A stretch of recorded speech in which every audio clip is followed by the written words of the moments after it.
झांसी नगर की आयु 20 वर्ष बताने के बाद नगर के सभी राजनीतिक दलों में विरोध का गुबार उमड़ रहा है, जिसके चलते कांग्रेस पार्टी ने विरोध का मोर्चा खोल दिया है। रविवार को कांग्रेस पार्टी के पूर्व केंद्रीय मंत्री प्रदीप जैन आदित्य ने प्रेस वार्ता आयोजित की, जिसमें उन्होंने बताया कि झांसी के इतिहास के साथ छेड़छाड़ करते हुए आम जन की भावनाओं के साथ कुठाराघात किया गया है। जिस अधिकारियों द्वारा झांसी का जाली इतिहास बताया गया वो ना तो झांसी के हैं और ना उन्हें बुंदेलखंड से कोई लगाव है। उन्होंने कहा कि इस सरकार में इतना बड़ा इतिहास बदलने के लिए ना तो यहाँ के किसी जनप्रतिनिधि से वार्ता की और ना ही किसी इतिहासकार से वार्ता सलाह ली गई।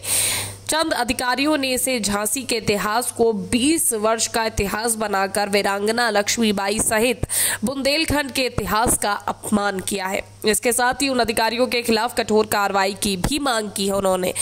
उन्होंने कहा कि झांसी की जनता उन्हें कभी माफ नहीं करेगी। इतिहास को सही पाठ पर ले जाने के लिए कांग्रेस पार्टी सोमवार को एक ज्ञापन के माध्यम से इसका विरोध करते हुए तमाम इतिहासकारों के साथ मंथन करेगी।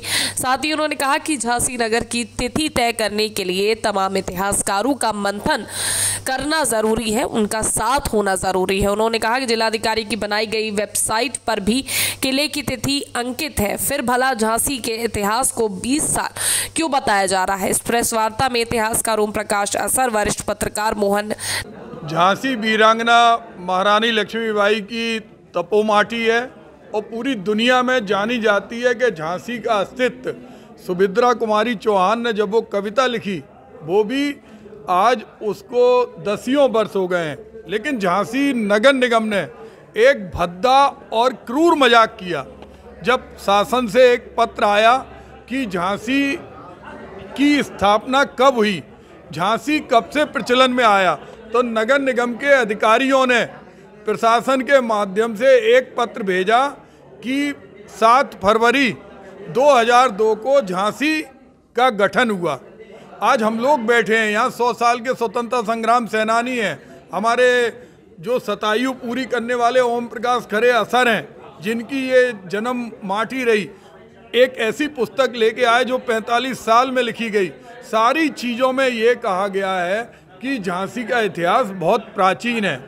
और झांसी के किले से एक पत्थर हमारे वरिष्ठ साहित्यकार और पत्रकार मोहन नेपाली जी ने अभी कहा कि झांसी में 2008 के अंदर एक पत्थर मिला था जो लखनऊ संग्रहालय में है और जिसके अंदर झांसी का पूरा इतिहास है और वो भी सैकड़ों वर्ष पुराना है।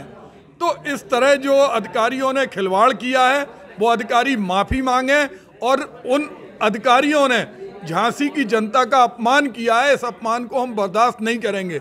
हम सारे राजनीतिक दलों से, सारे स्वयंसेवी संगठनों से और सारे व्यापार मंडल और सारे लोगों से आह्वान करेंगे कि मुख्यमंत्री को पत्र लिखें और अधिकारियों से हम कहेंगे कि इसमें तत्काल अगर वो अपनी गलती मानना चाहते हैं तो सारे वरिष्ठ इतिहासकारों को बुलाएं और एक राय निकालें। किसी व्यक्ति की अगर आयु प्रमाण पत्र नहीं मिल रहा तो जिस समय आप आयु प्रमाण पत्र की जगह उसकी आयु 20 साल नहीं कर देंगे, एक पेड़ की भी आयु निकल आती है, उसके अंदर जो रिंग रहते हैं उससे पेड़ की आयु भी निकल आती है। तो इसमें हम लोग आज यही मांग कर रहे हैं कि नगर निगम के अधिकारी अपनी गलती माने और नगर निगम के अंदर जिस तरह का आज भ्रष्टाचार है, सदर विधायक उन्होंने भी चाहे सिक्योरिटी गार्ड हो चाहे प्लांटेशन हो उसका मुद्दा सदन में उठाया है। एक तरफ भ्रष्टाचार और दूसरी तरफ झांसी के लोगों की जन भावनाओं से खिलवाड़, इसको हम लोग बर्दाश्त नहीं करेंगे और इस संघर्ष में हम जनता के बीच में भी जाएंगे और जनमत का संग्रह कराएंगे और हम ये आग्रह करेंगे कि इसको सोशल मीडिया और जनमत चौराहे चौराहे पर जाकर लोग इसमें झांसी से धीरज शिवहरे की रिपोर्ट।